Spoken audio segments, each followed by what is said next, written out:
Good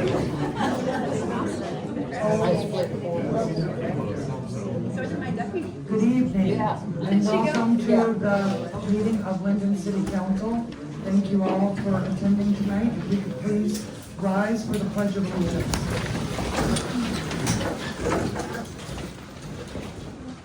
I pledge allegiance to the flag of the United States of America and to the republic for which it stands, one nation, under God, indivisible, with liberty and justice for all. And if we could have a moment of silence for our military heroes overseas.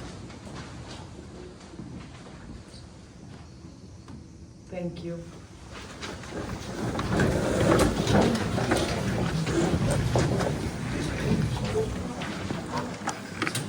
Kristen, has roll call been taken? Yeah. Chief Wilt, if you would do the introductions. Brian Will, Fire Chief. John Grice, DPW Director. Tessa Sweeney, Director of Senior Services and Community Engagement. Brooke Card, City Treasurer. Kristen Kenyak, City Clerk. Ellen Glass, City Manager. Denise Miller, City Councilor. Brad Dick, City Councilor. Pat Parker from Simon Tree and Parker, City Attorneys. Liz Armstrong, Mayor. Jerry Link, Mayor Pro Tem. Pam Howard, City Councilor. Tom Hicks, City Councilor. Brenda Simon, City Councilor.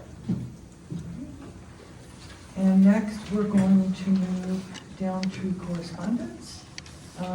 We received a 2025 Fire Department Annual Report, as well as a letter received from Benton Township. I'd like to thank those. And we're going to move on to public comment. I have not yet sorted through these. So if you are speaking on an agenda item tonight, what I'm going to do is I'm going to call you for your agenda item. If you're speaking on a general topic, I will call you during this public comment time. Just letting everyone know, okay?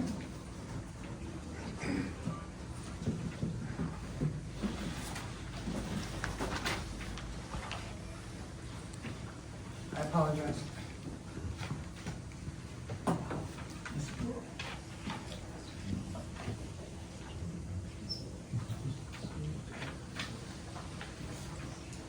Monica Lerner.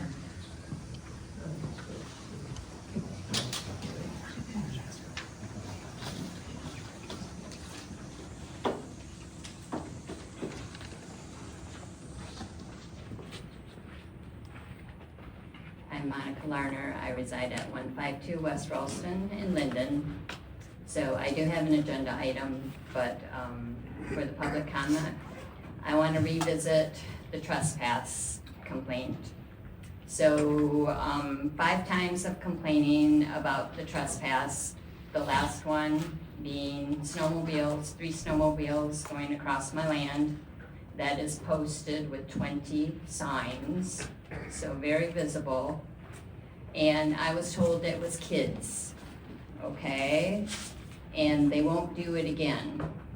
Well, that raised many more questions. Okay, if they were kids, so were they minors? And if they were minors, were they underage? Snowmobiles aren't allowed in the city. And if they were underage, you know, where's the parents? So I hate that it's, you know, come to this, but how many times is it just gonna roll down the hill before, you know, something's done? I don't know. I don't know the answer to it, but I know this isn't good enough, that, you know, it's just fluffed off. You know, the signs were supposed to be so that I could get relief from this, but that wasn't good enough either. And this is telling me that they aren't gonna do it again. Well, that's secondhand information. I don't know if that was just told to appease me. And then I have a question on the Civic Plus. I don't think it's working, or if it is, I don't know. I haven't gotten anything. Thank you. Thank you. Are there any other residents that wish to speak during public comment this evening on a non-agenda item? Second call, any residents that wish to speak on a non-agenda item?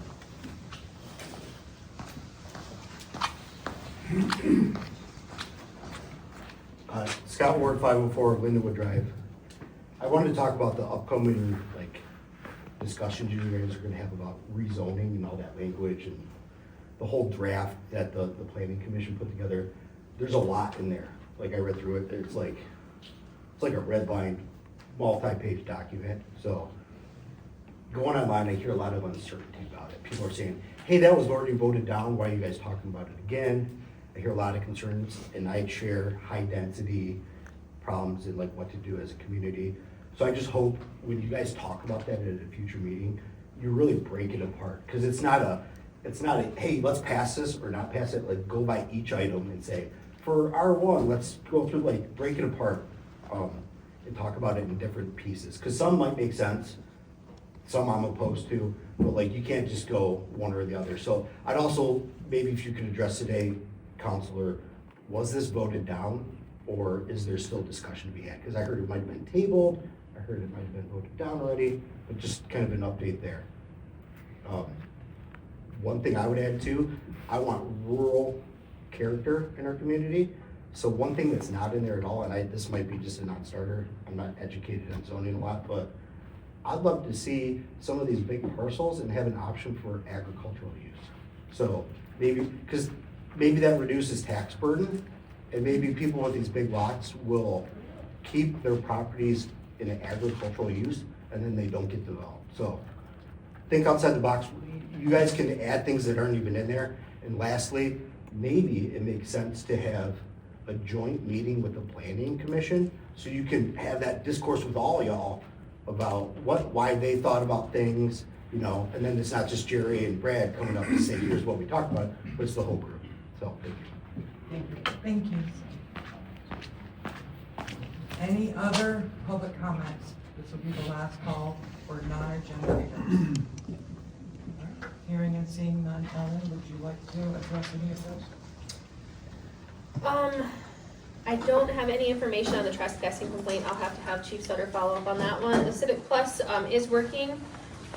We haven't had any issues that I'm aware of. I guess, yeah. And as far as the zoning updates, yes, those can be looked at. I think you guys have discussed that at the next work session to go through, item by item and consider each one individually. So that's really all I have. Are you gonna get with them then later on the voting it, where that was voted down? Because I know that there has been some discussion on that. Can you elaborate on that now, or? Do you want to elaborate? So it failed, if my memory serves me right, it failed because it was a tied vote. So when the motion ties, it fails. So it didn't fail because it was not agreed upon, it failed because it was a tie vote. So that's why it was brought back up. And can I just ask this question? It's not regular, but who brought it back? We were asked by the city council to bring it back. Which city council? The city councilors that, you're asking us, I'll send it an email, thank you. All right, moving on to the consent agenda. Is there a motion to approve the consent agenda? I make a motion that we approve the consent agenda. I second. Kristen? Dick, Yes. Miller, Yes. Hicks, Yes. Simons, Yes. Link, Yes. Armstrong, Yes. Howard. Yes. We're going to move next to the discussion on the Losi Senior Center. I had asked for a multitude of reasons for this to be added to the agenda, but first we will go to public comment on this.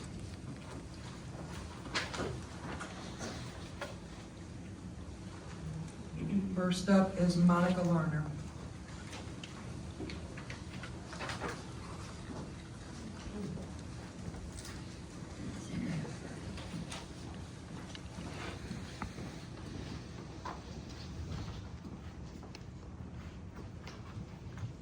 So concerning the Losi Center, this is supposed to be for seniors. And I feel that it's going turning into like a community center. We already have a community center, and I feel that the understanding of seniors is not being taken into account, and I don't like it. That's not what the senior center was meant for, and I think we need to have people that understand our needs. Obviously, they don't understand our needs if they can just take away the library. Okay, I'll just use that as an example, and say, oh, it was underutilized, and I have counts here, 146 counts is not underutilized. And the fact that our library, the Mill Library, is not here, I don't feel I should have to go to Fenton to get my fix on books. And, the flyer that came out today is kind of a slap in the face. Okay, you can drive MTA and go get a library book if you're here at 10 o'clock and plan to be back at noon, okay? I don't know many people that can do that. I know I personally can't, but I think it was just a straw, to grab onto, to say, oh, we're trying to do something good here. The library, the small library, is important, and you aren't going to change my mind on it. And I thank everyone that's showing up here I'm hoping for this same reason to talk, and hopefully it'll make some impact. Thank you. Thank you. Karen Wickstrom? Thank you.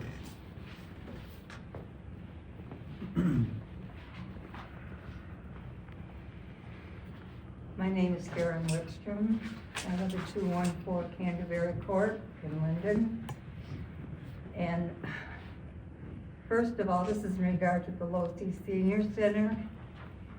And I want to thank the council and the mayor and the staff for making available the much requested, partially put up Losey Library. Thank you. And a special acknowledgement to the individual for sparking this movement. I'm speaking on behalf of myself, but many of the seniors 65 and over. When staff was originally approached regarding the missing library, it was explained there was a library a mile away. And further, Losey Library was a duplication of services seldom used. While trying to explain to other seniors who were dismayed that it was no longer available, the response was, what seniors? What are their names? Great question. That was the genesis of the movement for the petition to reinstate the Losey Library. Thank you, Ellen. The changes occurring at a rapid rate leaves many of us elder statespeople wondering what's next. Some of the issues, the annex, which is complete as I understand, is awaiting the return of the artwork, among other things, to kind of make it homier. Right now it appears as a permanent inclusion are 3 large screen TVs mounted on the wall. Really, 3 in the small annex. The puzzle inventory has been increased, which is a positive outcome. As to the pool table, it appears it may be a want versus need.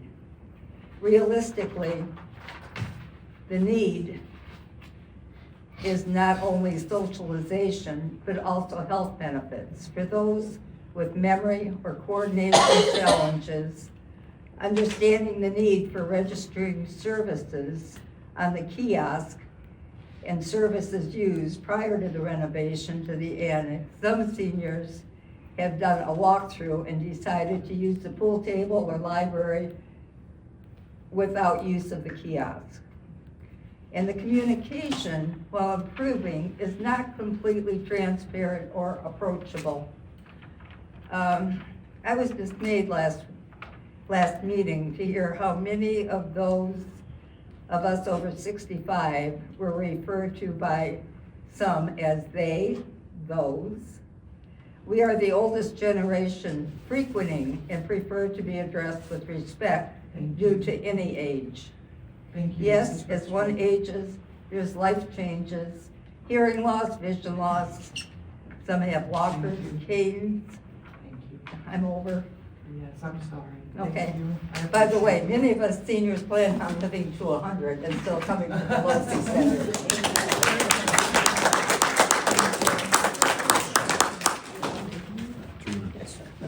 Lynn, Lissinger? Did I mispronounce it? I'm sorry. Pretty Lysinger? close. Okay. Lysinger. Lysinger.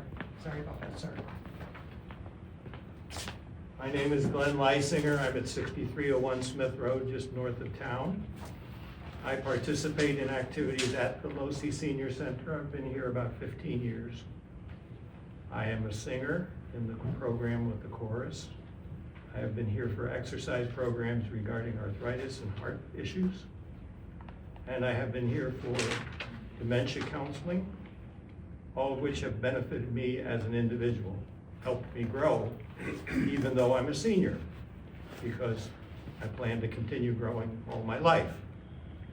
I understand there is an advisory committee plan, and I think it's appropriate that someone who actually participates in the activities here and benefits such as the kind of benefit I get could participate in that. Thank you. Thank you.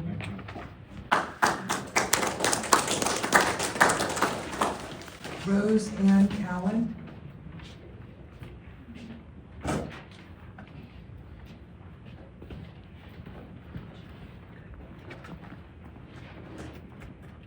My name is Roseanne Cowan. I live at 505 Bush Street here in town. I've been a member of the Pelosi Center since 2003. I participate in a lot of the activities. I'm a volunteer and love it. I've made some wonderful friends here, and I think that's what this place is about. I just have one question, and much of it has already been addressed. Many years ago, we had paperbacks in the library, and then they were taken away during COVID. As many seniors have arthritic hands and it's hard to hold a hardbound book, I think it would be important to have some paperbacks allowed so that people can handle them. A lot of people can't. Please consider returning them back to the center, or at least providing some sort of receptacle where we could exchange books if necessary. Thank you. Thank you. Roby Dees. Could you take Ramona first? Ramona Dees. She's always first. Absolutely. I got it. Take care of it. What is that? Ladies first. Ladies first, go. Okay, I have a couple of questions here. Madam Mayor, who appointed the LoSI Advisory Board? Who's on the board? And why were no active LoSI members included? Participation numbers are good, reflecting the large number of people participating in exercise classes. But LoSI is not adequately serving two populations. First, the young senior citizens who are employed needing evening activities. Second is the most elderly seniors, some with physical handicaps.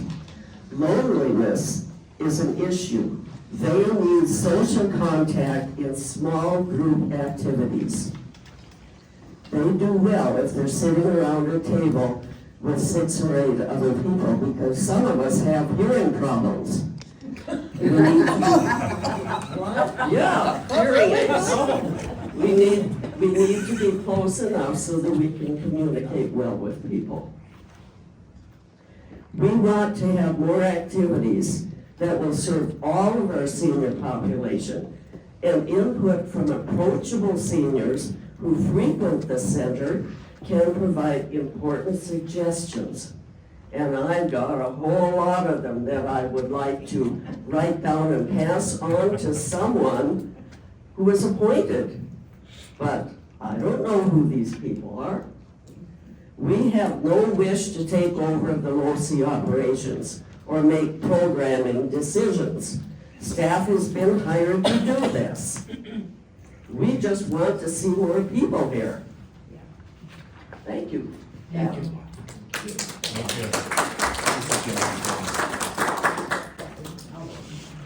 All right, now for other help, Mr. Roby.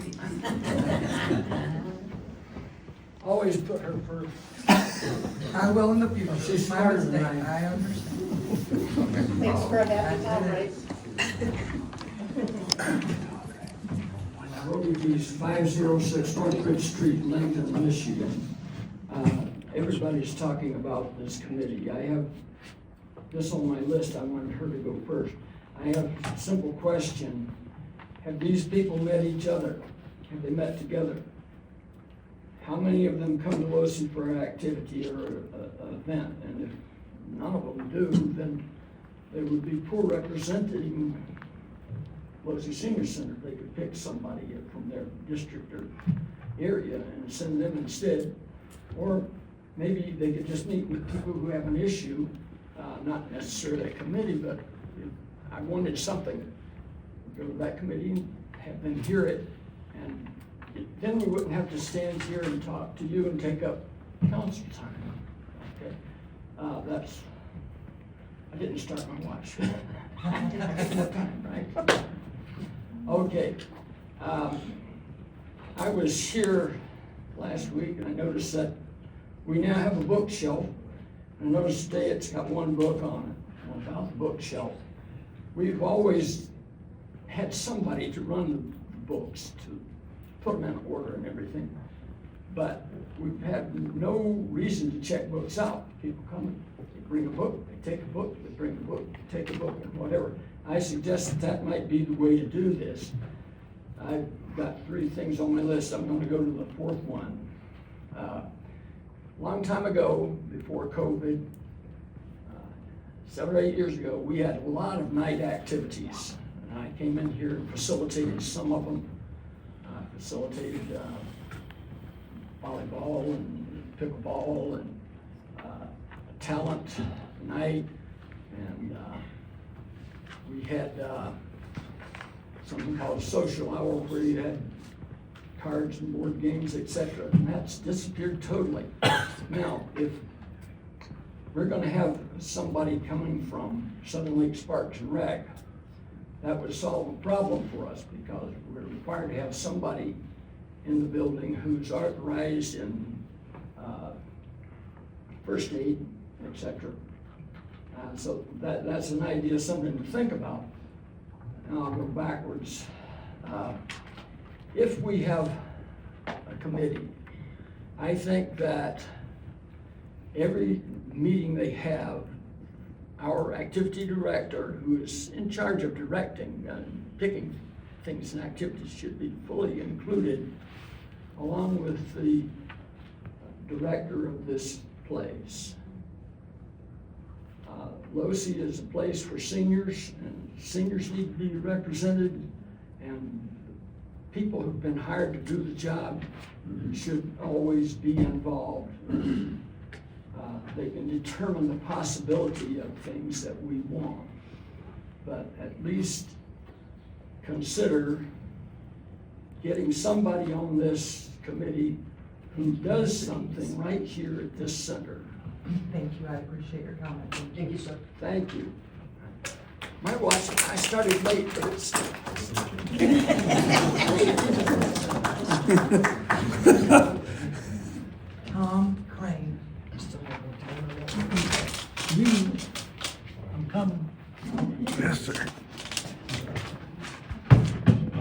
Tom Crane. I live in Shiawassee Shores, 829 Beach Buggy Lane.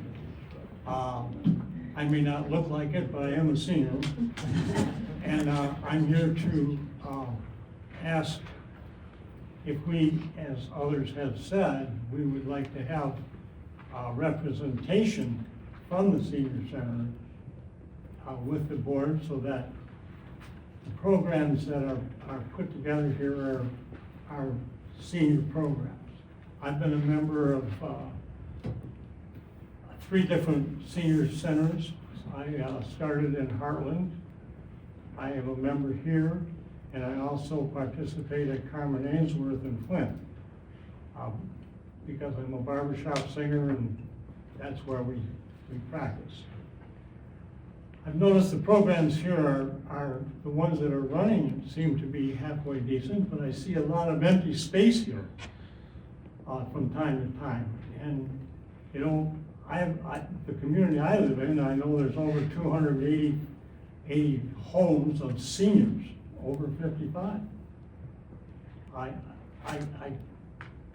don't see a lot of representation from there, but I'm not here all the time either, so I may be wrong. But I feel the same as some of the others. I just like to see senior representation with the board here somewhere, not someone that comes from other places. Thank you. Thank you.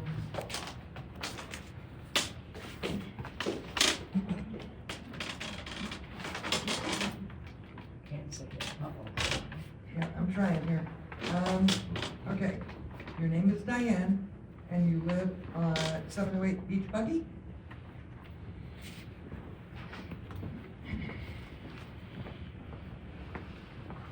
Hi, I'm Diane Stortis. Can you hear me okay? I might repeat what some of the others have said, because quite frankly, I couldn't hear any of the board when you announced your names. And most of the people who've been up here, I also could not hear, or just got glimpses of. But anyway, that's why I'll speak loudly, so, because I have a hearing problem too. Those of you, as I've seen you come in, and I've looked around the room and tried in my mind to see if I know any of you, and I don't. I don't believe I would know any of your names if you said them again. The reason I say that is because I guess there is going to be an advisory board or something of that nature to represent LoSI that I saw on the agenda for later on.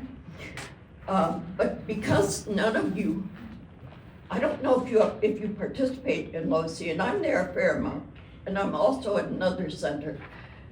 The other center that I go to has twice as many hours as we have. They have more people there. Their rooms are full. I don't know what they're doing that we aren't doing. And so I can't answer that and say, could we do X or Y or Z?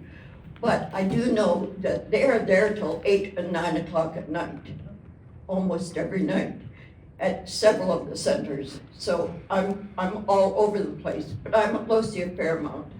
I don't see people there having lunch like they used to. That could be because the lady who used to cook for us was really good.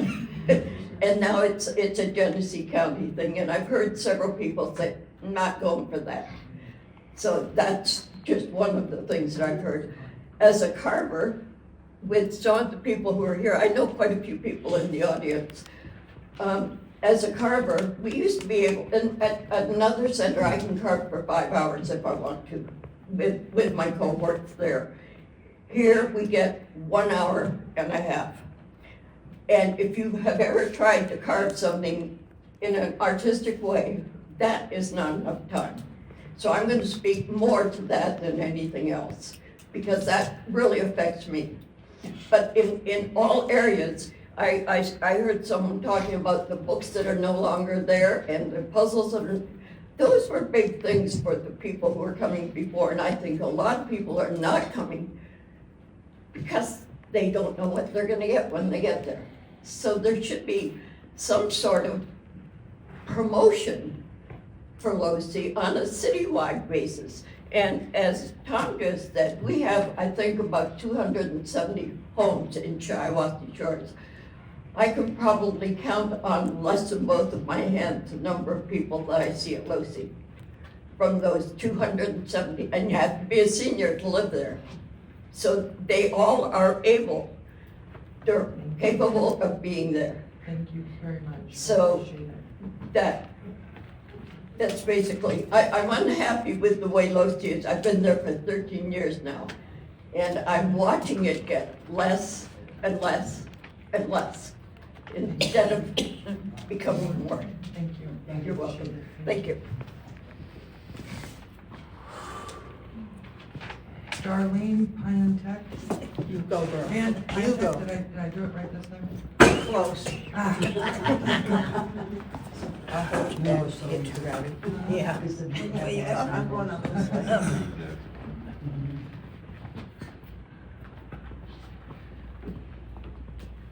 Well, been here before. Carolyn Piantek, 47 Meridia Lane, London. I really have nothing to add, other than I know two people outside of the city. I know Ellen, I know Denise. Those are the only two, Tessa, of course, but that have been here. I've been here 10 years. Going to the library, people are taking books out all the time when I was here. Did they ever check them out? Not so much. Now, you've checked in for whatever you came for, whether it was cards or pickleball or whatever it was. But you say, geez, you know what? I feel like having a book. So you go get a book and you take it with you. When you're done, you bring it back. What's so hard about that? But when you take it away, it is hard. As you can see, I have my favorite friend with me, and I don't get around very well. I can make it here, I'm 5 minutes from my house. Do I go to other places? Sometimes I do, but mostly my friends will take me if I go.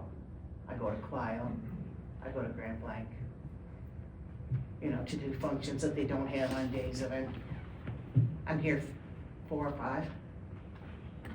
And the night things, they were convenient too. It's just things that have been, and like other people have said, they've been taken away, and it's slowly going down and down and down. And your populace is going down and down and down because of the things that are being taken away. If you don't have them, there's nothing to do, so you're gonna go elsewhere to find something to do.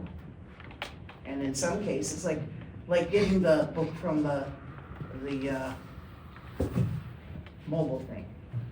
When you go to the library or when you go to the mobile, do you know what you want? Because I most certainly don't. I want to browse at the library, pick what I want, not what you want me to have. I guess that's about it. I've complained enough. Thank you. Thank you. Thank you.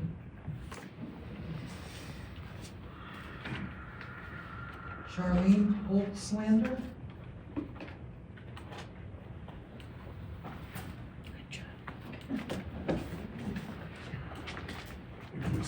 Hi, my name is Charlene Holtzlander, and I live at 11401 Fairbanks in Linden. I'm fairly new to the Senior Citizen Center, but I have some concerns. When we did the remodel, I don't understand why we removed the fireplace and it hasn't been replaced.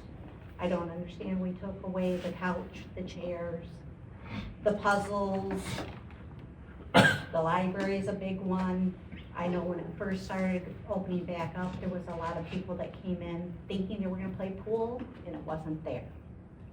So I don't understand why we're not making this center more available for the seniors.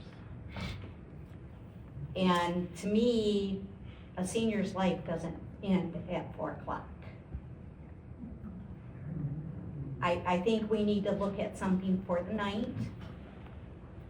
I think there's a lot of things we could do here. You could have Super Bowl parties, you could have World Series parties, you could have watching the Olympics. You could do a lot of different things that I think you need to have for the seniors for them to have social time. Thank you. Thank you. Sue Keaton.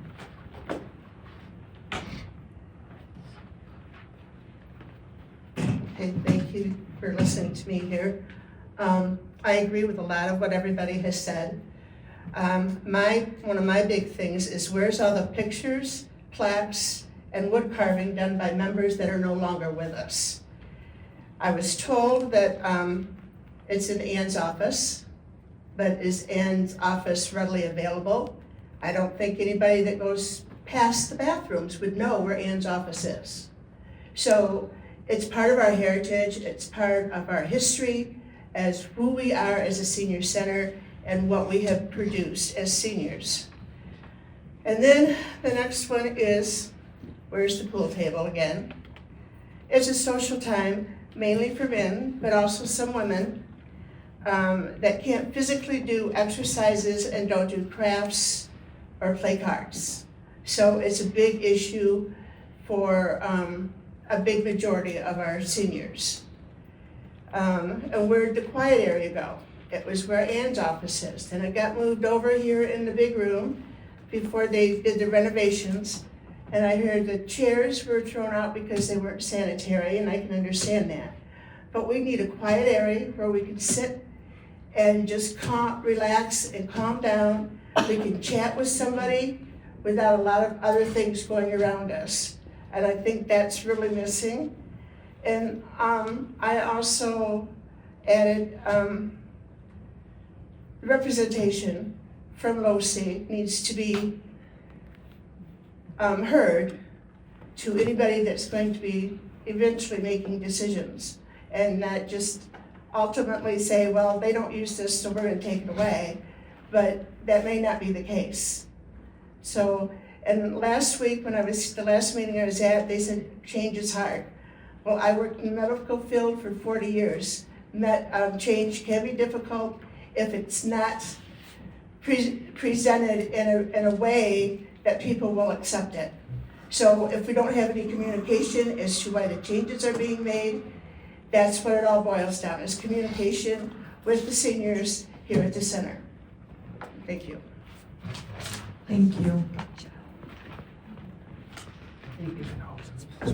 Are there any other residents or non-residents, seniors, that wish to speak on this topic, the senior center?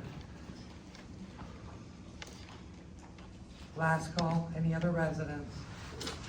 Seeing none, Ellen, would you like to answer any other questions? Or No, I don't have anything to add tonight. I wasn't sure why it was on the agenda, so I didn't really have anything prepared, but I'm happy to follow up. Tess and I will be happy to follow up with the individuals and report back to council. Yeah. Very good. So I did put it on the agenda for numerous reasons. I'm going to start off with, I have two letters that I'm gonna, and I don't make a habit of reading, but neither one of these two could attend this evening, so I will be reading them publicly. It was dated February 23rd. Do we have copies of those? I can pass them around. I do not. They were sent to me, so I can pass them around after the fact. Can you all hear me okay? Okay. Good, very good. Linden City Council, I have heard that your director may appoint a citizen advisory board to the Linden LoC Senior Center. I think if you are, Argentine Township should be allowed to appoint a non-elected representative from our area. Sincerely, Robert Cole, Supervisor. Please, you can pass that around and then return it to me. Thank you. Mayor Armstrong, it would be a nice gesture to let the different cities on the advisory board select their own representatives so that they appoint their own citizen residing in their communities who can take suggestions from residents who attend LoC. This way, all citizens will be able to discuss issues with their representatives and try to make the LoC Center the best it can be.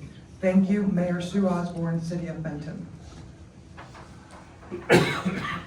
So I did in fact ask some questions One of which was when the council had voted. I'm aware that we saw it in October. But the question that I had asked is, when did we vote as the governing body on this particular topic? And so I cannot find where we have voted on this. Was there a vote taken? Does anyone know? October 14th was a work session that Tessa presented the structure of the board. I don't know if we have that. I think actually you can go on the Linden Leader and actually watch it. It's probably 1:25 in. And we walked away from that meeting understanding that the board was happy with the structure, that Southern Lakes Parks and Rec is the only one that had any voted appointed member to the board. The rest of them were to be appointed by Tessa as a Friends of the Losee Senior Center.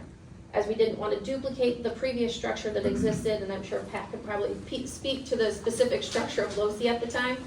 The city of Fenton, the city of, or Argentine Township, Fenton Township, Southern Lakes Parks and Rec, city of Linden were all members of the corporation at one time. Over the years, those entities pulled out, leaving the city of Linden the only remaining member of the actual corporation. And as you remember, Madam Mayor, the city, when they decided to move forward with taking over the management of it, they dissolved that corporation and passed a resolution. So that structure no longer exists. So the city council, though, is still the governing body of Albany City. And in the document that was in fact in our packet dated October 8th, which I can also pass this around, it states in here proposed board composition. The word proposed would indicate that it was going to be discussed. It was discussed, which meant that my expectation was that it was going to come back to this body to be in fact voted on. This was all proposed, not definite, not final, proposed. And so that is why, and that is also equally what I had said in the email this week to you and to Tessa. That was my understanding. And that there was going to be representatives from each community, because that's what's stated here. And so it's stated right here in black and white. I do not believe that any of those other municipalities are asking for any city council member or representative. What they are in fact asking for is to be able to have a conversation with Tessa, with you, is that to look at the Losee numbers to see who comes to the center and to know who the people representing their communities even are. That is in fact what I believe that they want. But they are not trying to repeat the old structure. The old structure and the old board that is gone. That has now become council. We are that structure. This is an advisory board, which is basically the seniors on that board become walking suggestion boxes. And I think that the walking suggestion boxes are important based on what we see here tonight. That is my opinion. So I'm going to call Denise. Do you have any questions, statements?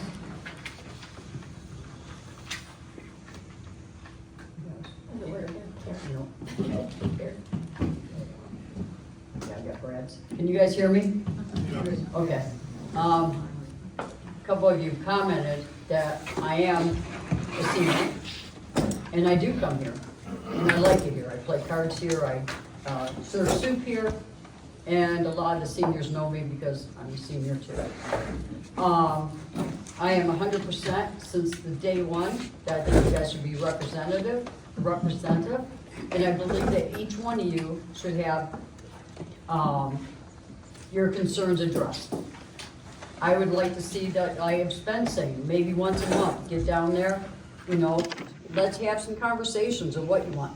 Roby told me about having pizza parties at night, I don't know why that's not doable. We could have had the Olympics at night where we're watching the hockey game or whatever else we had going. The more information we can get from you seniors, the better. And some activities at nighttime. I know of a lot of people that work at night after 5 o'clock that would like to come in here. If you open it up to the working people too, You know, they don't retire until they're 65. They probably would like to have some place to go besides going over to the 55 and over Shiawassee. You know, maybe stop in here and do something after work one night a week. We're listening. The city council, the city, we are listening. I think we can fix this together. I know I'll keep fighting for you, and hopefully we can get this done. So, the lady that said that she doesn't know any of us, I do come here. And I will listen. And let's make it better for everyone in the city, because all of us, and it could be, you know, the future coming into here too. So I know that Ellen and Tessa and all of us can come up with ideas of what we want, but we need to hear it from you. So that's the reason I'm 110%. We need something where you guys can meet. And it might be one time in the morning and sometime later at night for the older or the younger folks. So let's do it. And I'll tell you, I have to say this. The group we have here, Tessa, Dottie, the rest of them, every single one of them, they do care. And they work hard. And all you know it. So let's all work together in getting this, okay? Thank you. Councilman Dick? This has been going on for a long time, trying to get programming at night. I actually sat on the original, the old LoSI board years ago, and back when we actually had pickleball at night. Why we ever got rid of it, I couldn't tell you. But it is definitely something we're trying to work forward to. And that's something with Southern Lakes Park and Recreation that we're trying to get them to bring some of those programs in. Because we realize that there is a problem not being here after 5 o'clock. We always, you know, it's always been top of my mind that we need programming to continue. And that was one of the things Southern Lakes, we're hoping they're gonna be able to provide us if we can't do it ourselves, that we can get more activities in here after 5 o'clock to make sure we're serving our senior population. You know, we've tried ideas and such. This advisory board is actually a part of Southern Lakes contract we have. And I would actually suggest that we void that contract out and renegotiate it and get rid of the advisory board of outsiders and go with an internal board with that Tessa's listening to. Council, you shouldn't have to come to council to get things to happen around here. You should go talk to the director. And I know it's set up, she's gonna be doing coffee hour, you guys come in and spitball ideas with her. It's coming up in the April newsletter, she'll be posting it, and they're gonna start doing it where you can come in and sit down and say, hey, can we do this, can we do that, kind of thing. But this outside advisory board, you know, I don't believe, I think it's got blown way out of its original intentions, and we need to be talking and listening to the members of LoSI. And it's something we can go back and renegotiate the contract with Southern Lakes and see if we have, you know, an oversight board or whatever they want to do, but, you know, we need to be listening to the members and not people from other cities, townships that don't come here and just appoint somebody to come here. Because again, we don't know if we're gonna get somebody that's an active member that's here all the time, or somebody they just appointed that's gonna show up to meetings. So I would rather listen to you, the members, than anybody else.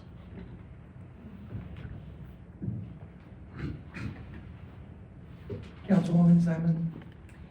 I agree with Brad Dick.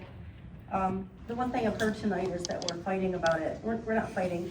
This is a department that is oversaw by our city manager. So she's in charge of the department. I think we've heard a lot of things repetitiously, and I think we all have the same focus here. I think we need to give our LoSI Center director and our city manager time to make all these things happen, digest all this. It takes time to make these projects solidify. We just got the center into really good shape. So I think we need to give our team a little bit of grace and yeah, maybe rearrange the contract with LoSI a bit.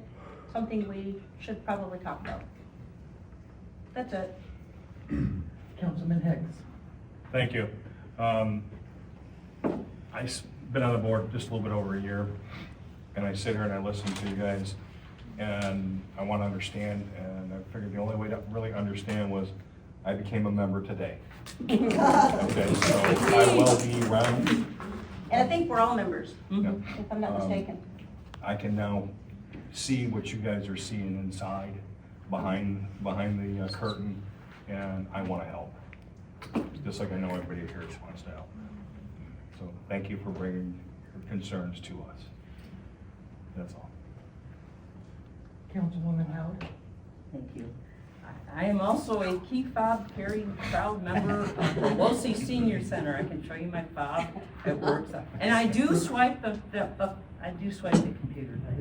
So, and I wanted to say since January 9th, 2024, when the city officially took the care of Losi, that there finally are some night entertainments. Prior to that, I'd go by, there's never anything. We didn't see anything, and they've got like 12 events a year now at night, and more to come. And it's great that we're going to have a Friends of Losi Center advisory group just to recommend events and things for the center. Because that's how it grows. You make a suggestion, you volunteer to help, because goodness knows Losi is, like everybody else, understaffed. So make sure if you want an event, volunteer, make it happen. You have that, you have that right. It's good for seniors. Social interactive volunteering is good. I volunteer all the time, trust me. It's good though. It gives your life purpose and meaning. And you help everybody when you help yourself. The other thing is, I want to say that Losi, if you look, before I came in tonight, I looked at the ratings for Losi Center in Genesee County, and they are rated number 1 at 4.7 out of 5 stars, 111 people. I mean, that's not a lot, grant you, but it's over Grand Blanc Senior Center that is rated at 4.5 stars, and the senior, which is 5, and the Flint Township Senior Center. So anyway, we're doing really good. And it tells you something that people are willing to write a Google review. I know it's a pain in the butt. I've done a few myself, but so I think that's all good. I know that we're working hard, and in 2 years we've increased the amount of events here, and I know we can work harder. And I love the fact that you brought the bookshelf back, because I've got books to donate. Oh, well, and they're good books. They're actually really good books. So I have stuff to donate. I am totally, really loving this Friends of the Losi Senior Center, and I hope that it will include a few more people than what's listed. That's all I have to say. Councilman Link? I would agree with, Brad, that it does need to be members of LOSI that are on the advisory board, the individuals that are actually active here, involved in what's happening, talking to the rest of the people. At the last meeting, there was 3 things brought up, the pool table, library, and the advisory board, or a discussion of having a monthly luncheon, and I believe the library, we have the bookshelf back, so that has been addressed. I also agree with Brad, it shouldn't require you all showing up at the city council meeting to get these issues resolved. But I also believe that Tessa is setting up a monthly sit down to listen to the individuals here at LOSI, which hopefully that will solve that issue. If you guys can speak directly to Tessa, she's the one making the decisions, then you could get your ideas across to her, and she can make those ideas happen. The pool table, I had heard some mixed reviews on the pool table, so I think that would be a good discussion at one of these monthly meetings to determine if that's something that everybody would like to have back in. And if it is, you are the ones that are making this place happen. So if it's something you want, then it's something we need to figure out how to make it happen. If that's adding additional storage, somewhere outside the facility, close where they could bring stuff in and out, on the yoga balls and those items, to open that room back up so that you can shoot pool there. That's a decision that can be made, but it's the seniors that need to drive it, and tonight there was quite a few comments about the nighttime activities. That was something that was not brought up the last time, but it's something that definitely needs to be brought up so that you can have additional content when you want to come up here in the early evenings. So I'm sure that that's something that, Tessa and Ellen will be addressing. And if not, you can always come back. So, and we'll listen. That's what we're here for. Thank you.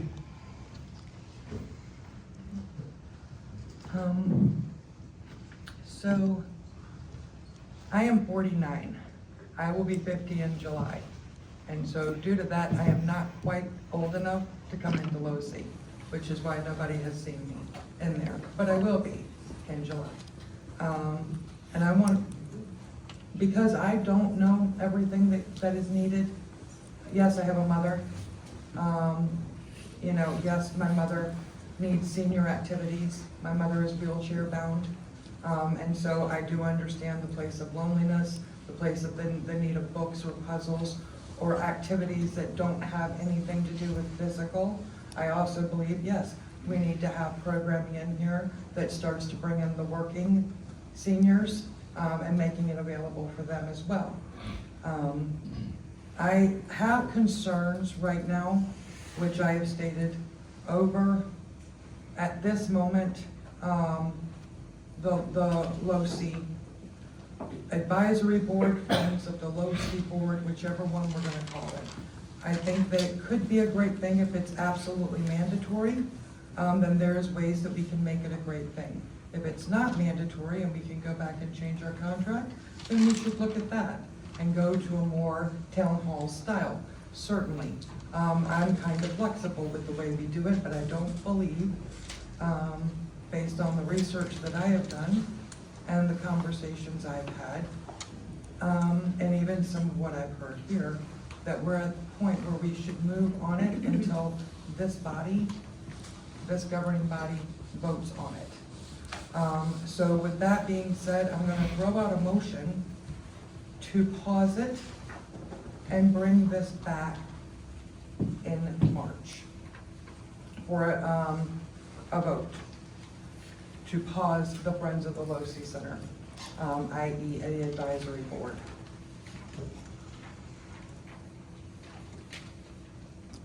Do you need a second? Yes. I'll second.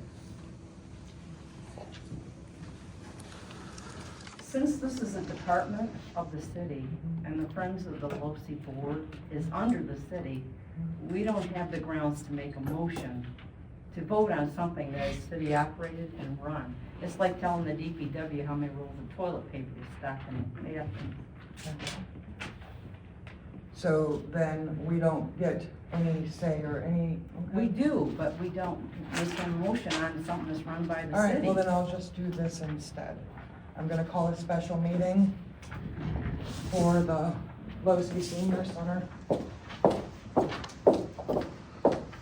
And where did my emails go? I have no idea. You're right here. I don't know. Oh, no, I'm sorry. Okay, you're there. They're right here.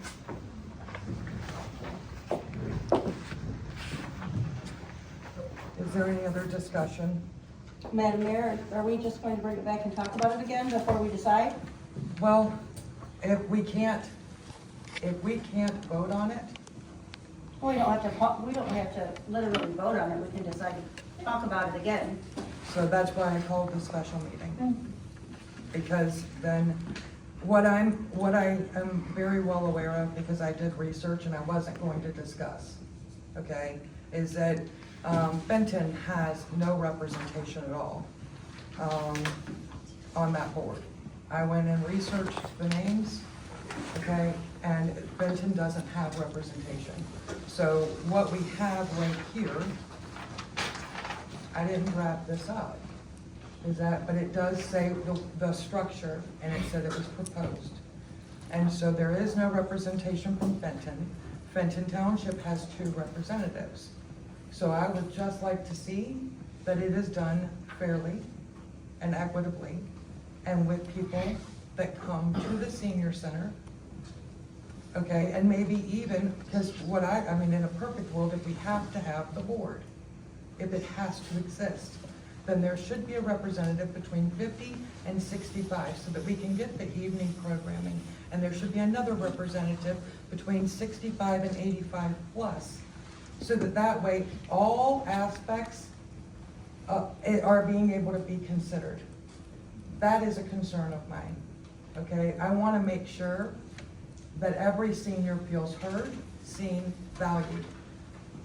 That Yeah, is- I don't think they were finished, I don't think we were finished with an advisory board at the time. You didn't have anybody, am I correct, Tessa? Did you have everybody that you wanted on your little advisory? Okay. But they're meeting this Wednesday, which is why I did that. Okay, well then I guess we should talk about it again and see if we want to approach this a little bit differently.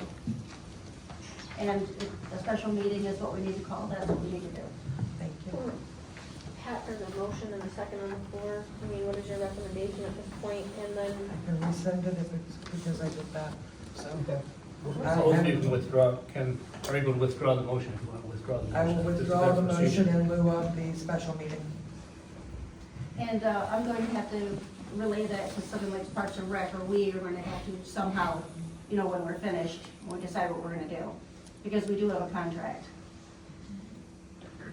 yeah, there was a lot discussed tonight. I'm glad to hear feedback. You know, when we talked about it back in October, we didn't get this robust conversation and things like that. So this is, you know, to understand what council, you know, wants us to do and how they want us to move forward is important to us as staff. I think that at the last meeting, we tried really hard to convey that the seniors are our priority. I've always said that actions speak louder than words. We can give you all the lip service we want, but actions speak louder. And so when we put our actions into place here at the senior center, by doing, I know our numbers have increased exponentially. I'm not gonna speak for that, I think Tessa can. I think that we're trying to do things with the senior center as far as adapting activities and trying to get as much activity as we can, you know. The advisory board that was structured under Southern Lakes Parks and Rec was trying to solve that puzzle piece. Southern Lakes Parks and Rec appointed Pat Lockwood. I think Brenda, you sit on Southern Lakes, and so do you, Madam Mayor. So you guys were part of appointing Pat to that. We understood when we originally had the conversations it was gonna be the director that was part of that, tying all of it together. Our senior services, our Parks and Rec, our Southern Lakes piece of it, and things like that. They appointed the chair. I'm not really sure, I wasn't part of that conversation. But the rest it was more just an informal board to be able to allow people to come and express things, just like what we're talking about tonight. So, the meeting that was scheduled for February 25th, you know, Tessa can notify the members that it's, you know, kind of postponed indefinitely until we have a chance to go back to Southern Lakes and talk about the overall, you know, agreement. If once a month meeting, I think, you know, Tessa's obviously gonna move forward with her once a month meeting and to give the seniors a platform to be able to come in and express concerns.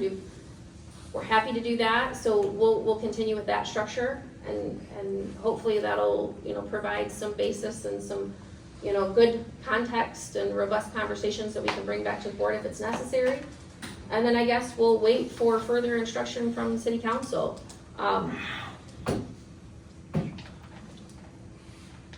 And I guess the Southern Lakes agreement and fulfilling that specific item in the contract, I guess, if there's anything else to discuss. So, yeah, what was that? Can I add something on this? Yes. I am plenty old enough to be a member of LOSI, and I'm old enough that I actually was the original incorporator of the LOSI board back in 1995. So I've followed this for a little bit. And things have evolved over the years. Initially, there were a series of members in a nonprofit corporation that we put together, and they were also representing the different communities. The different communities were actually members of the nonprofit, but the different communities were also donating money every year. Part of the deal was that they would pledge their community development block grant funds every single year as they came in, and that's what allowed LOSI to operate for a long period of time. At some point, the other communities dropped out, partially because the community development block grant funds dried up, and it left LOSI as the sole member. And so that's the situation we are in. As the sole member, they dissolved the nonprofit corporation and are going forward as the owner of the real estate for the purpose of having senior activities. And so it may have been more of a quasi-legislature or quasi-democracy back when all these communities actually had an ownership share in going forward and we're paying for it every year. But now, it's the City of Linden. The City of Linden Board is the group that operates and makes those decisions. Now, I have not been involved in the Southern Lakes contract, so I don't know what additional layer that puts on there because I know they're putting some money in there now. But it's kind of a different situation than it used to be. And there's a real advantage to that. There doesn't have to be necessarily a representative democracy where each one of the cities get 1 member, 2 members, 3 members, but the responsibility is here at the City Council in the City of Linden. And I think they've done a good job and will continue to do a good job in the future running this operation. Thank you. Any further? So just looking at your notification, it says that shall be scheduled and held within 1 week of this notice. That's right now. Understood, it's dated February 23rd, so I guess, again, put it back to the council as to when they would like to see a special meeting called and date and time and if we can accommodate. And is it necessary at this point until we can really get answers from Southern Lakes Parks and Rec if they're willing to renegotiate the contract specifically to that? I would like to know that, and I can change the verbiage on that Okay. after. Okay. So we have a meeting with Southern Lakes Parks and Rec on Friday. Are you proposing that you and Elizabeth, you and the mayor talk to Pat Lockwood, the chair for Southern Lakes Parks and Rec? How would you like to approach it? No, I think our conversations whenever we discussed the contract was always with Ed Polito previously, Yes. and so now it would just be Tessa and I talking with Tyler. Okay. And I don't know that I would want to abruptly add to their agenda for Friday if they weren't prepared to discuss, so give them some time. So I guess allow Tessa and I to reach out to Tyler to discuss, and then we can bring that back at a later Great. date. Is that okay? That's fine, just Okay. please keep me and then I will modify that document with whatever Okay. needs to occur. Okay. Thank you. Yep, do you want me to pass that down to you then? No, you can, Okay. that's yours. Madam Mayor, Yes. can I get a copy of the contract for Southern Lakes? Yeah, Not right now, but. we can. It was in one of the packets that you guys, because we just approved it before the first of the year. Oh, It was in one of the council packets that we approved, but I'll make sure that we resend and you get it. Yeah. Anything? Yes, Madam Mayor, thank you very much. I just have a quick question, Ellen. Sure. Since 2024, January 9th, 2024, our major funding sources for this Rosie Senior Center come from the city and also the millage. And then what else? So, the funding source is the senior millage funding. So the city has the ability, if it hits the specific benchmarks on a monthly basis, to get level 1 funding from the senior millage of $206,000. They have the ability to, that's the cap. The other source would be from supplementing with city services, but then also the Southern Lakes Parks and Rec agreement is $50,000, and it's a 3-year contract, I think, that we just approved. So $50,000 per year. But it specifies in that contract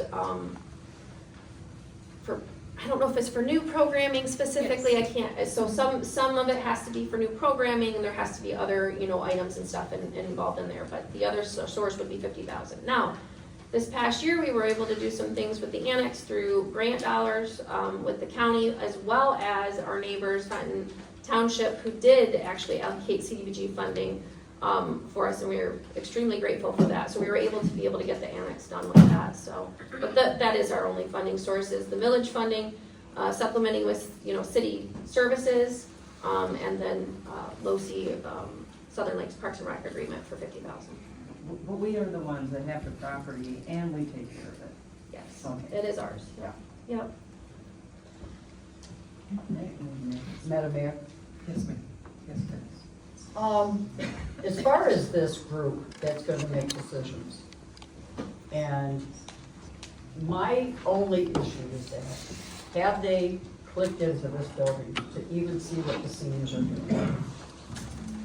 Who are they, how old they are, and how involved they are? And then, that's not a silly question, that's just asking, the investment that they have in these seniors. And we should have the answer to it. And it's nothing with Tessa. Tessa does a good job. This is not personal. This is, it's Southern Lakes. I understand they have the right.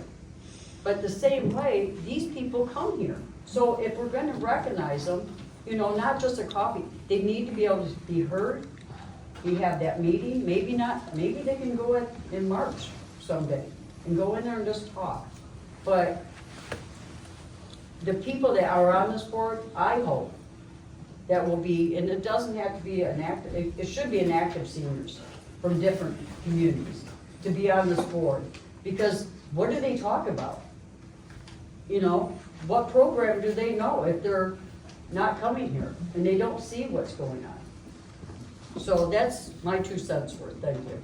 Madam Mayor, just to clarify really quick too, this is Tessa's department and she's the one that's actually making the decisions on a day-to-day basis. If it's something above and beyond the day-to-day, she's gonna elevate that to me, and depending on the nature of it, we'll bring it to the city council, who's the governing board of it. The board itself was in no way, shape, or form making decisions. It was just to provide input to Tessa to allow her to see things, you know, from different perspectives. The other thing is, when they conducted a survey, there was a large gap of members or people not attending, and it was like a 20-year age gap from 50 to almost like 70, right? So I think one of the other things that we wanted to do was figure out, you know, how can we fulfill, you know, and make programming available or services available for that age gap as well. So that was one of the other things that we wanted to accomplish with this board, Friends of LoSI. And in Southern Lakes Parks and Rec's defense, at no point did they make demands on LoSI to, this absolutely had to be put in place. This was after a lot of discussion, a lot of conversations with the previous director and the Southern Lakes board to try to, we wanted to move, the previous agreement was a 1-year agreement, right? So we would no sooner get done negotiating that, and then we'd have to start negotiating the next one. So we moved to a 3-year, and in order to move to a 3-year, they kind of wanted to put some safety things in place to just provide feedback and a compass. Is this working? Is it not working? So we have a really great partnership with Southern Lakes Parks and Rec. I don't want to jeopardize that. I don't see that changing. I think they have more than willing offer to provide some programming. Actually, on my update, one of the things that we have coming down the pipeline is some evening programming. We even discussed it last week at the Parks and Rec meeting. Madam Mayor was present at that and discussed, you know, what can we do to really provide that? A lot of the things that we're talking about and were brought up, and I'll say this, we've inherited, right? And so we're trying to figure out how do we resolve that. A lot of stuff went away during COVID when the city did not manage the center. So we're trying to figure out, okay, how do we get those items back? We recognize that there is a large population of seniors that are not being represented, and that's what we wanted to do. So I'll leave it at that. I appreciate the comments. We'll bring more discussion back when we have a conversation with Tyler and to see what we can do with the overall agreement. So thank you.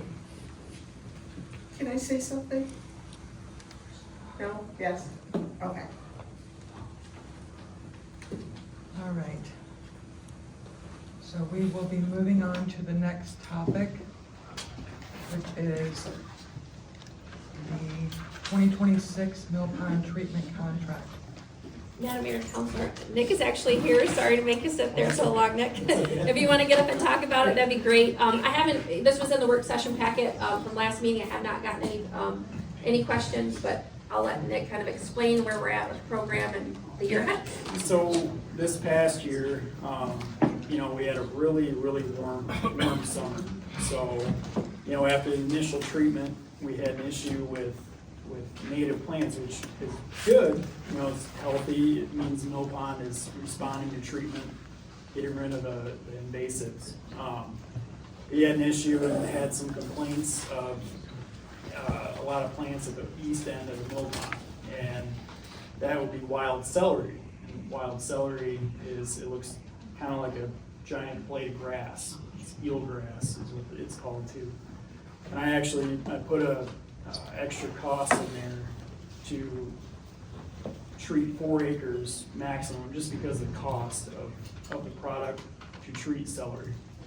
So that's what the 4 acres, $1,600, that covers the product cost if we need to do that. I mean, it changes from year to year, you know, you might not have an issue with it this year if you have, you know, a little bit cooler. I mean, it was really, really hot and dry, so, you know, that just, then the weeds just kind of take off, so that's, I mean, other than that, the mill pond, I feel like it's responding well to treatments and, you know, the program that we've been doing, so, I mean, that's really all kind of short and sweet. I mean, any questions or concerns?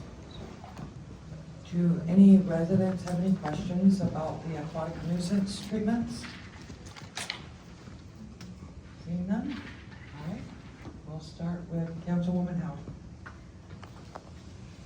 So with the treatment plan, we're actually, you know, because there's because you got rid of some of the invasives, I mean, they're always there at bay, because they could come float down the river from Panema, and therefore, and people who don't bring their boats into the water clean, you get those Klingons, and there you go, more. So we're always treating for the basic ones that we caused our milfoils and Yes. And curly leaf dock. Yes, Yeah. and you guys also have, I think, the worst one, starry stone. Starry, you can't do anything about No, it, you can just keep it. Just kind of manage it, and that's all you can. It helps with your other invasives, milfoil and curly leaf, but if it gets, you know, you guys don't really have an issue because the water level stays kind of constant. Other lakes that, you know, it can drop, you have a real issue that will just keep growing and growing and growing. So it's there, it's always going to be there, unfortunately, unless you come out with some product that will get rid of it. But like you said, invasives are always there, and you can never really get rid of them. Just basically managing, and also those native plants help, you know, kind of control those invasives. So that's why a lot of people complained about the native growth, you know, because they saw a lot of weeds, but you want those in there to compete with those invasives. So that's kind of the basic with that. But, Some of those seeds too, when they come in, they're almost microscopic, aren't they? yes, yes. It's because I know I heard people, well, I clean my kayak up, but the problem is, you can't see some of the things, and you really need an electron microscope to see them. Exactly. And who carries that? That's like, you know. And Got one in my milfoil, backpack here. yeah, and milfoil is your word, you know, it spreads by seed or fragments. It can, you know, somebody cuts it up with their boat prop and it floats down the river or down, you know, like I said, from Panema. And Panema has a lot of milfoil, so that's, you know, that's where it comes from mostly. So that's, unfortunately, it's just a revolving, you know, just constant. Your treatments also help prevent things like Phragmites. We can, you know, if we saw, I mean. Not that we have a problem. Yeah, it's slowly working its way up from Detroit, you know, but, you know, the southern part of the state, but yeah, we do deal with some Phragmites. It's all over Benton Township. Yeah. It's all over. Yeah. Even on parts of the Shiawassee to the west of us. Mm-hmm. Yep, and then to the east of us. Yeah, it's, and fortunately, the lakes that we manage, we don't have a whole lot that we have to deal with, but yeah, it's all over the place, like you said, ditches, everything, so. Any other questions? Councilman Hicks? No, I have no questions, thank you. Councilwoman Miller? Well, I live by the Shiawassee and I take my kayak out there, so I have to tell you, a great job's been happening. We don't have a whole bunch of stuff where I have to paddle it up. So I'm all in favor for it. You guys have done a great job. Thank you. So, one question, you said something with the salary. So is this something you're gonna put in, or you just holding some money just in case it does happen? Exactly, if it's needed. That's why I kind of put that maximum of 4 acres, just, I mean, I could have said the whole mill pond, but that's, like I said, that's just a, you know, you don't need that much set I like aside. that preventative. So. Yeah, and it's really, we only saw it in the east end, you know, where it's kind of shallow and that kind of right there by the train tracks. So that's where the most complaints were from residents. So yeah, we just had that as a insurance for if it happens again, which it probably will, but that way it's covered. Well, whoever's doing it, tell them thank you, and it's been. That's me. Well, thank you. You're welcome. I love going out there and not having to paddle everything up, so Good. thank you very much. You're welcome. Councilman Hicks? No questions or comments, it's been working. activity. Councilman Nick? I'm good, thank you. Thank you. Thank you for coming out. Thank Sorry you. it was Oh, taking so no, long. no, you guys are okay. Thank you. I appreciate it.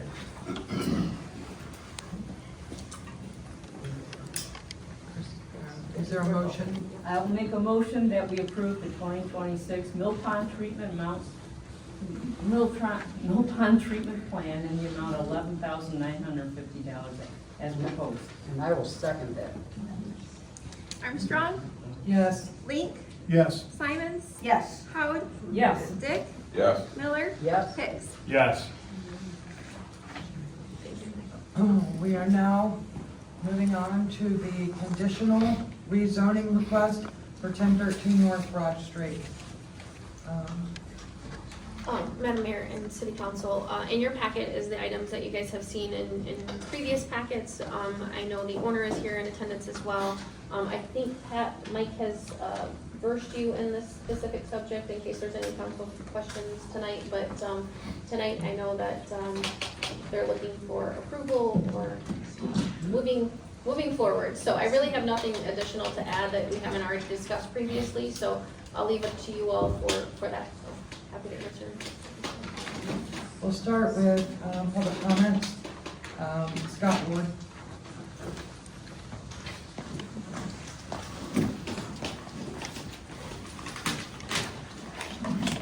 504 Lindenwood still. This has been a residential house on the property that's zoned local service it's been a house for over 100 years. So my opinion is it's a residential property. Let's move it to residential so it's a conforming use. But independent of this parcel, I think Pam, you mentioned last time that there's multiple other properties that are zoned LS that have residential houses and people live in them in a non-conforming use.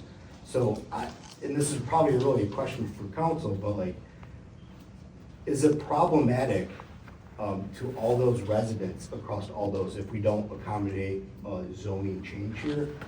Because I was reading the non-conforming use today, and it said like if you go by like the Lutheran church, like that whole block's all residential houses, but it's zoned local service, right? So if one of those houses were to burn down, or any of them, or all of them, our zoning ordinance today says they're not allowed to rebuild their house. So those would be residents that have nowhere to live because their house burned down because they're in non-conforming use. So I think we should accommodate all of those residents, one here today, but all the others potentially coming forward to say, hey, it's being used as a residential property, let's keep it that way. Thank you. Thank you. And Noah Morgan and Danielle Morgan.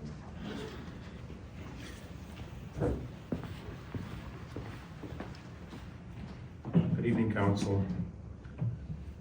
I want to thank the council for listening to me whine about this property for the last 4 or 5 meetings that I've attended. Originally, we thought back in May of 2024, this was going to get lumped into the general rezone ordinance. Unfortunately, that didn't happen after the October, November, December meetings, so we applied for conditional rezoning, so that's where we are. We've gone through all steps of the application process with the city. We've gone in front of the planning commission, and it was approved by a 7-2 vote. The only person that didn't vote yes on that was somebody with 45 minutes of experience. Unfortunately, we feel that this does not change the character of the community, and we think that an affordable house in the community is better than an office building in the community. We've owned this property on and off since 2015, where we sold it on a land contract. We assumed the land contract back, so the family had outgrown the home and they moved into a new home. We had helped them build their credit in the process. We've had 3 great renters during our time owning the property. Last tenant moved out in November. Again, we're seeking a conditional rezoning request as proposed in the meeting packet, pages 19 through 32. Adam Young, the township, the city planning third-party consultant from Wade Trim, made a recommendation and a letter to the council that does not change the character of the community. And again, this is a home that we would like to have be a conforming use according to an R2 and R3 in our proposed application. so that somebody can get a mortgage on this property and live there, make it a home, and live in Linden. The best things about Linden is the happenings in Linden. So whoever's involved in happenings from Linden from this board, you do a phenomenal job. Appreciate everything you do to give back to the community. I've been involved in the LAP pathway for over 12 years. Been on that board with Pat Parker. Been on that board with some very great people at Toledo. Made a lot of great friends, learned a lot. I actually was one of the individuals responsible for getting that on the ballot when it failed in 2019 or 2018, I believe, Pat. I don't remember that, but boy, what a frustrating process and learning curve that was. I have 3 kids, my wife and I, and we live in Linden. My address is 15102 Pinewood Trail. I didn't state that, but again, we're the property owners at 1013 North Bridge Street. On page, I think, 22, Adam made a recommendation for proposed motion to approve that property. We hope you take it into consideration. Thank you. Thank you. Do any residents have any questions about the property at 1013 North Broad Street or comments? Okay, seeing none. We're going to start with Councilwoman Simons. I don't have any additional questions. I do agree with our residents. I think this would be a good move.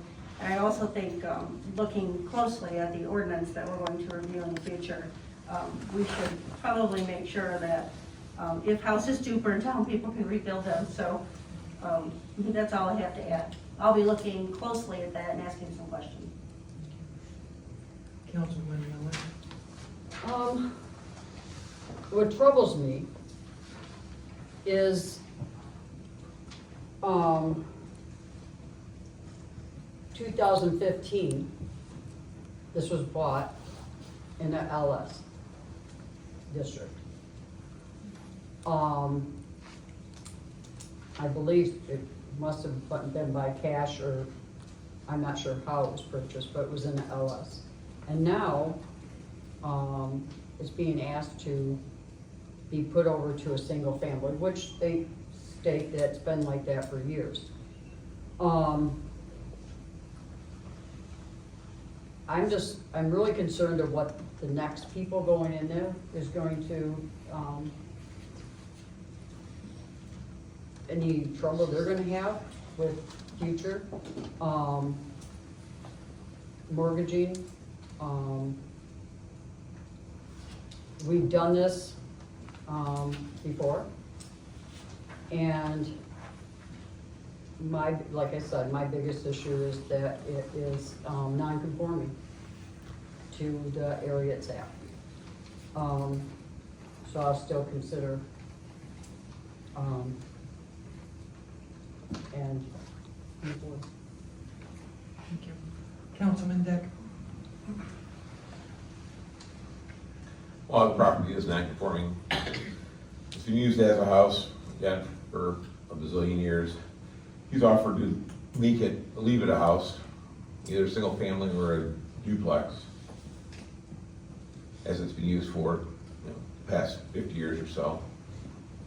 So actually put a business in there for LS, there's no parking available. I know Councilor Hicks had somebody look at it, put a business in, and they said it's just too chopped up, you can put a business in. I believe its best use is as a residential. With conditional rezoning, it can only be used as a residential. If for some reason someone buys it and wants to put a business back in there, then they come back to us and have us rezone it LS. It's not a big deal. If anybody's that motivated that wants that piece of property as a business property, having to pay a rezoning fee is not gonna be that big of an issue. As for getting mortgages and such on the property, as a residence, it's easy. As a commercial property, not as much.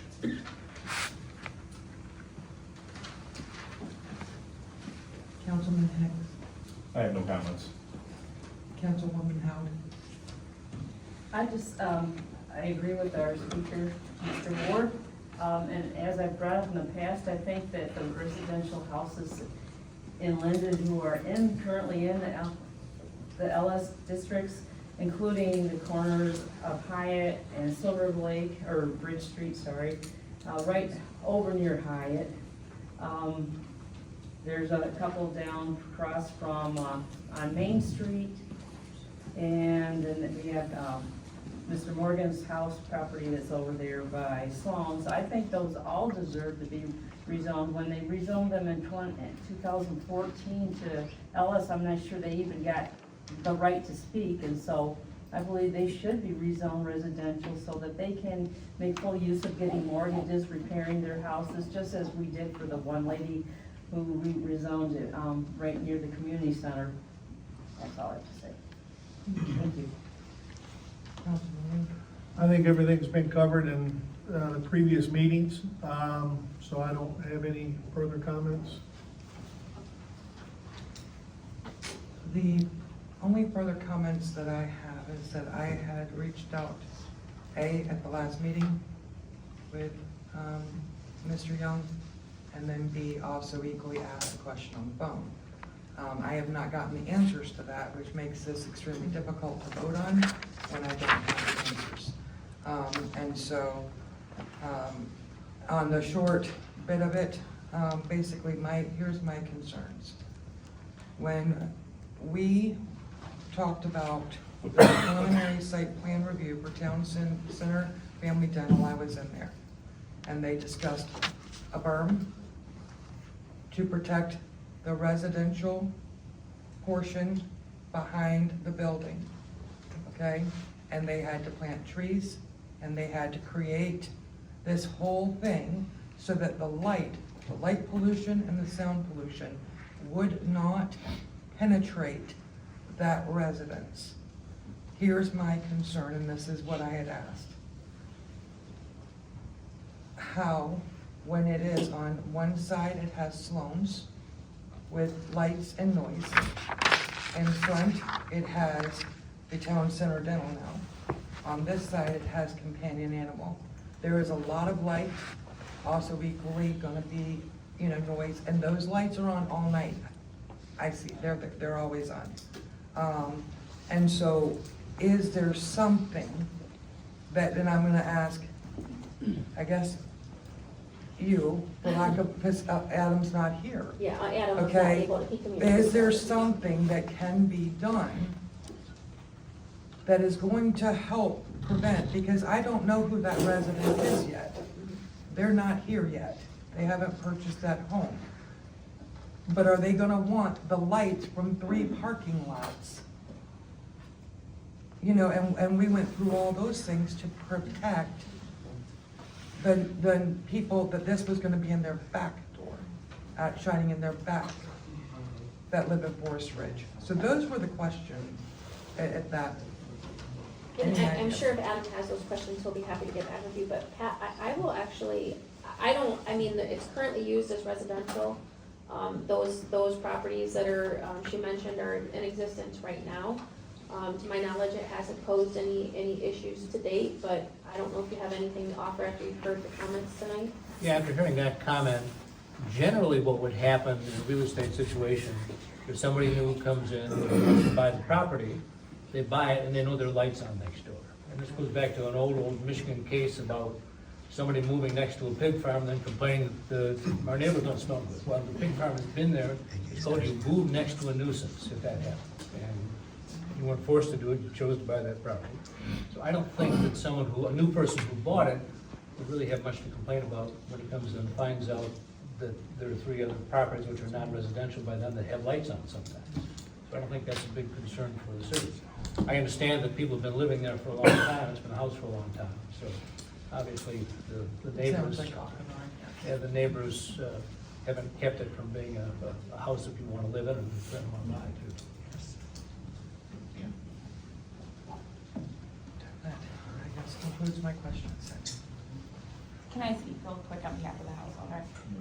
Is that? We already did. I just want to say there's no complaint. Yeah, we've already done that, thank you. Okay. Is there a motion?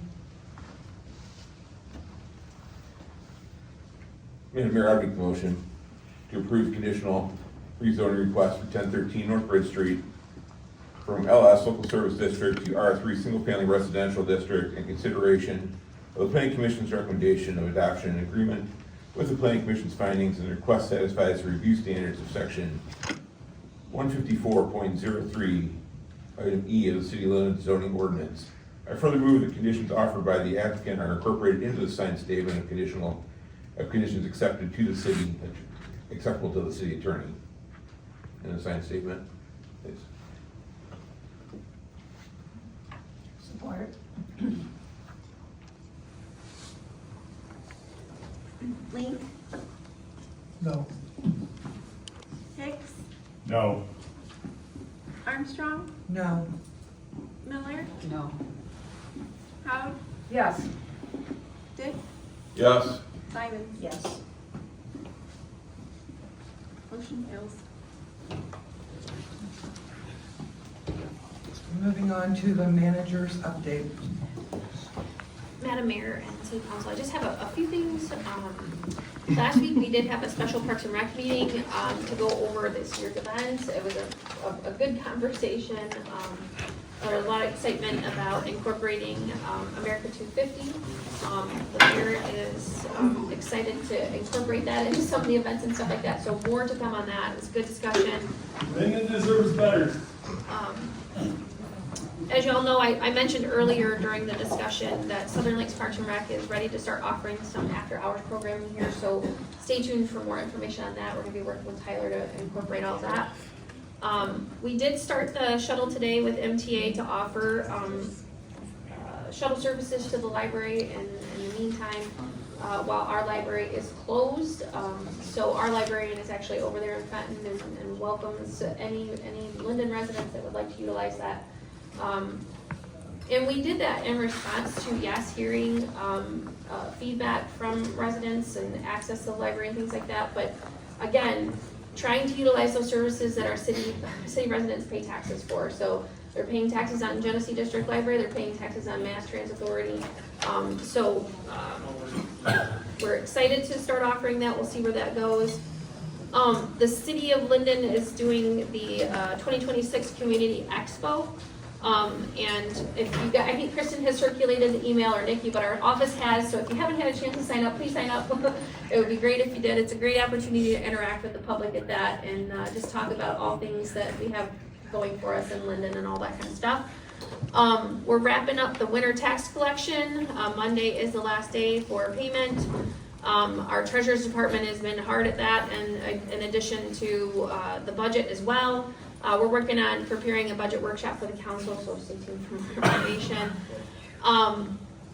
Researching best alternatives to conduct a survey for on monthly, quarterly utility billing. I don't know if you guys remember, we had a discussion back when we reviewed rates that if monthly was something that our residents wanted, or if it was better to stay with quarterly. So that is something that we still plan to get a pulse on to see if what the flavor is there. And funny enough, after the last meeting, I think Madam Mayor asked in regards to Forest Bridge Estates. So last week, we actually did get some correspondence, and they submitted a couple of the items that were on the checklist. They're in review, but there is still a number of items on that checklist that still have to be submitted before any shovel in the ground. So again, more to come. So I'm happy to field any questions that you guys might have. Do any residents have any question about the city manager's update? Seeing none, any council members? Okay. Perfect. All right. I wanna, do you have an update? No city attorney update. Okay. Thank y'all for the department reports. I appreciate it very much. And now we're gonna move to council comments. Councilwoman Simon. I don't have any comments other than, on the agenda under departments, we say senior services. I'd like that to say LOSI, if you don't mind, just so it's clear that it is your department.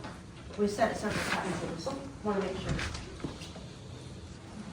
That's it. Councilman Hicks. Just real quick, it's been a good meeting tonight. Thank you, seniors, for staying until the end. It is appreciated, and looking forward to working with you guys. Thank you. Councilman Howe. Thank you, Madam Mayor.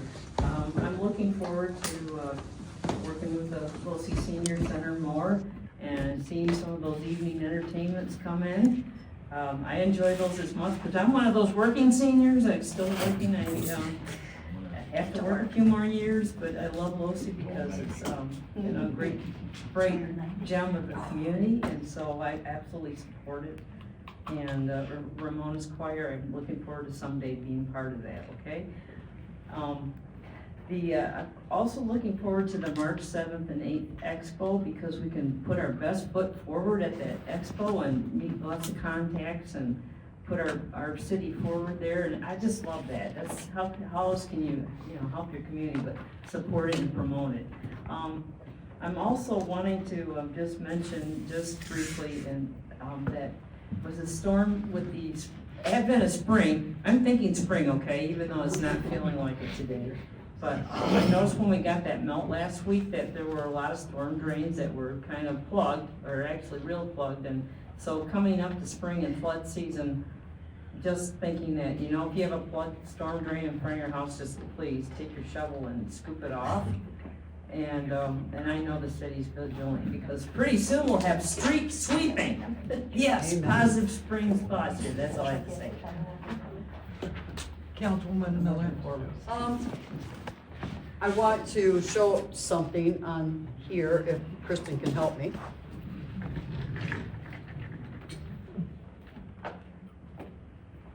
Okay, this was Wednesday at the community center, and Happening in Linden put this on, and I want to publicly thank them. We had a full crowd, and it was amazing. So everyone at Happening in Linden, we all need to be very thankful for what they do for us. And I know Brad Dick was part of that, and I did bingo, so I did win. Yeah, so I have a couple other things beside that, so, but they need to be recognized for the good things they are doing for us. I would like to see the Linden Library man that is in our district, if there's any way he could come over and maybe speak to our seniors. I've watched Next Door Neighbor, and there's a lot of complaints about our theater that is disintegrating. People are upset that Symphony's not doing anything. It's been probably 30 comments on that, so maybe we could look into it. We have a sign in front of a building, Sisters of the Moon, that looks like it's just falling apart. I know that we've had a bad winter, but maybe we can, you know, work on that. I've been taking classes. I know me, Jerry, Liz, Tom maybe, took our classes this weekend to get more information about how we can better serve the people in Linden. And just as a side note, we have Soup for the Soul for anybody that'd like to come. It's a free event here at the LoSI Center. We do go from 3:30 to 6:15 at night. And I think that's it. Thank you. Councilman Dick. Lucky bingo winner, huh? Yeah, there was over $1,800 in bingo winnings given out that night, so it was a good night. Want everybody to be aware, you know, we've talked about zoning, you've heard us talk about zoning. Currently, at the state level, in the House of Representatives, 4 bills have dropped that would impact zoning at a local level, and more are coming. They dropped straight from introduction into committee. They've already been heard. These would allow a 1,500 square foot lot size. We couldn't do anything at the local level to say no. We would be forced to allow that. A 1,500 square foot lot size, a 500 square foot residence, parking requirements of 1 unit per, mobile homes allowed in any residential area, ADUs allowed in any residential area, duplexes allowed in any residential area. These are all bills that are coming, and some of them have dropped, but there's 4 more on the way that would allow all of those things. So it would take away any kind of local control. We would be forced to allow it without any say. So reach out to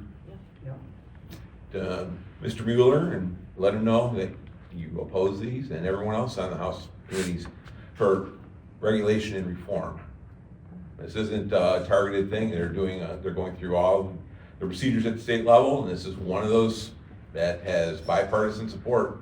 They tried to fast track it last year. It died at the end of the year because they were in a deadlock. But they put it back in and they're fast tracking it again. Councilman Lee.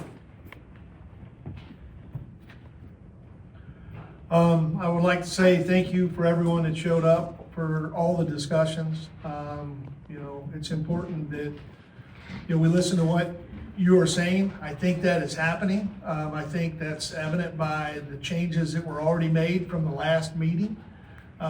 Maybe not as fast as you like. Definitely my little experience with government, it doesn't move fast enough, but I think it is moving. I know several of the comments or the statements, things that people wanted to see are in the works to happen.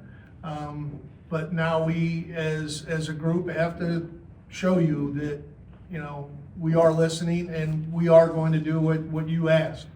One thing I did want to bring up is, I believe in just one of the meetings is unfinished business. I would like to maybe kind of bring up if we could put that on both. We could discuss it at the next work session, but just unfinished business for things like, you know, for instance, the recording of the meetings, right? A list of the items that we're discussing that we could kind of put on there that maybe we talk about, maybe it's 30 seconds, so that we don't lose track of some of the items that were discussed in the meetings. Like, for instance, you know, we've got a video that we're trying something out, and I like to see that, right? It's an inexpensive option. Kristen, I thank you for doing that. You know, this is kind of what we're looking for, right? The cheapest possible, so we don't have to dig heavily into the PEG funding, but yet that the residents can, if they choose to, sit at home and watch the meetings. And really, you know, if that's something we could add, I know this council comments, I don't know if this is the right spot to add that, but just kind of something in there so we can track what, you know, like if something's not decided on, we can leave it on that list until as a group we say, hey, yeah, you know what, that's been taken care of, let's take that off the list. So we can kind of follow what's being taken care of, if possible. If you need more, I could talk to you more about it at another time, but if that makes sense. But anyhow, other than that, thank you, everyone.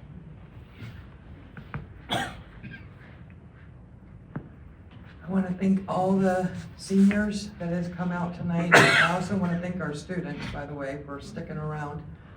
But our seniors, you guys, your input this week and last week on these topics, as y'all have been reaching out, I really appreciate.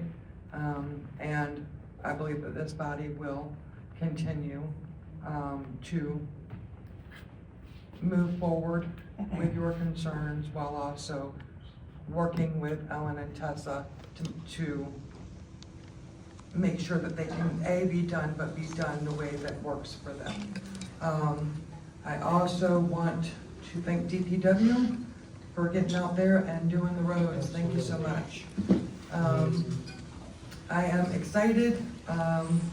We went and did Parks and Rec this week, and I had just come fresh in from an America 250 meeting. And so I am on the board of America 250. America 250 is for the 250th anniversary of the celebration of America's birthday. And so Genesee County has a board for it, and we meet and we kind of rotate all around. Next month, actually, we're coming to Linden, to the Linden Hotel. It was actually requested. Everybody loves the Linden Hotel, they said, so we will be going there next month. But bottom line, that's going to be August 29th. It is at Crossroads Village. For anyone that wants to attend, there's fireworks, and it is a county-wide celebration of America 250. But in Linden, we're going to be doing, we have two events for our Parks and Rec. One is building a kite. You know, we have one of the founders and signers of the Declaration of Independence. He did love a good kite. And so we're going to get our kids out and we're going to teach them how to build a kite and fly a kite And then the other one, which is why I'm talking about tonight, is in fact a knit-a-thon. And so we are pretty excited about trying a knit-a-thon this year. And so you will be able to come out, it was, I believe, September, that we are gonna be doing a knit-a-thon at, hopefully, it'll be over by the gazebo, weather permitting. And so we will be, it's kind of a red, white, and blue meets Gilmore Girl, knit-a-thon, like what they had on that show, and that show is very popular. Our hope is then to bring the seniors and the young folk and all those in between together for that America 250 event.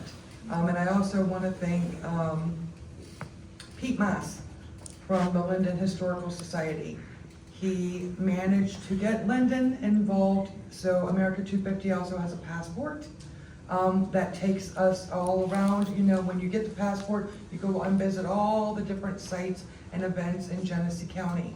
Pete Maas has gotten us on that passport for Linden, so that I was very excited to hear that, and I do want to thank him and all the members of the Linden Historical Society. And with that being said, that is all I have. So is there a motion? I make the motion. This meeting is adjourned at 8:29 p.m.